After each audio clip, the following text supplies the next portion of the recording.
What's up, YouTube? It's been a minute. I know, my bad.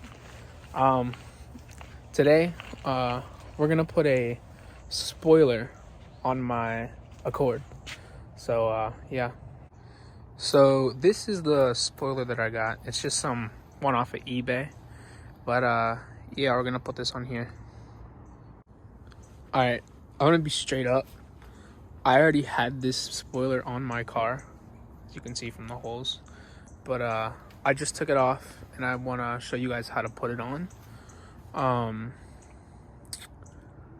When you get yours, it'll come with like a template that you can use to like put on your back to show you where to drill the holes, but I'm not going to do that today since I already done mine. But I will just be putting it on, fastening it up. I need to put some silicone around it because that's why I took it off. It was leaking, so I'm gonna redo it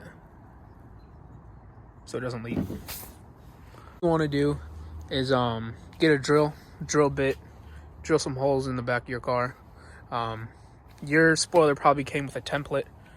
Lay that on the back, drill your holes, you'll be good. Next, we're gonna get the bolts bolted up.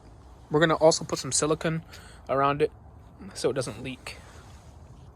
All right, after you made your holes, you're gonna want to literally make a border of silicone around these holes just so that water doesn't get in and like screw your trunk up. So that's what I'm gonna do next. So I just finished putting the silicone on both sides of the spoiler. So next we can get the spoiler, put it up, and get ready to align it with the bolts.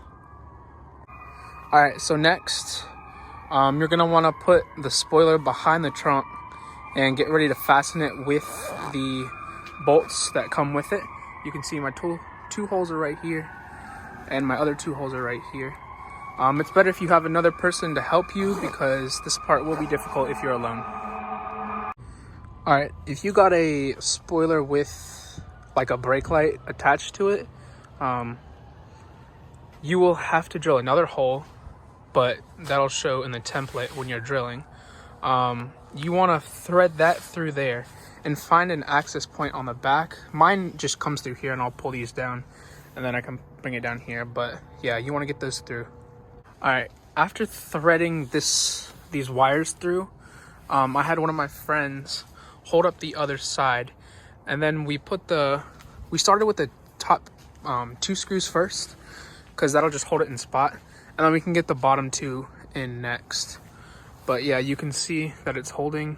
You can see that the silicone is making a gasket, so that'll be good. No water will get in there. All right, so now that you have the spoiler on your car, go around and just make sure that there's a good beating of silicone around just so there's no leaks. I happen to just do a little outside of where it was, so I just put more on the sides. Don't worry about all that mess, I'll clean that up. Like me and got some of the silicone like where you didn't want it, this is your best friend. This just got all that sticky stuff right up real quick. So yeah, use that. All right, now the last thing to do for this install is you want to take these wires and basically just tap into the existing ones. So you're going to want to find this connector, at least on the 2001 Honda Accord, the one that I have. There is a connector that hooks in right there for the existing one. Take that out, and basically what you do is just put the wires into those top 2 holes, and it'll work perfectly fine. And on my car, the red wire goes into the left slot and the white goes into the right. And as you can see, it works perfectly fine. So yeah, I hope you guys enjoyed this install. Be looking out for more of my videos that come soon. Thank you.